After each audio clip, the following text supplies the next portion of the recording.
السلام علیکم۔ حدیث نبی محمد مصطفیٰ صلی اللہ علیہ وآلہ وسلم۔ بسم اللہ الرحمن الرحیم۔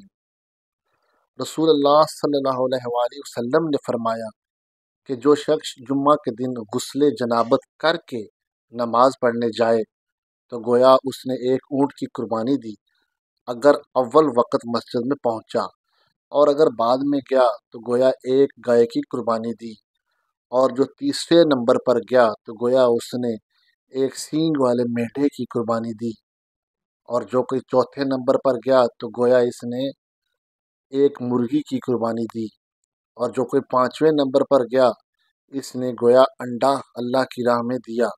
لیکن جب امام خطبہ کے لیے باہر آ جاتا ہے تو ملائکہ خطبہ سننے میں مشغول ہو جاتے ہیں۔ بک صحیح مسلم، حدیث نمبر 881۔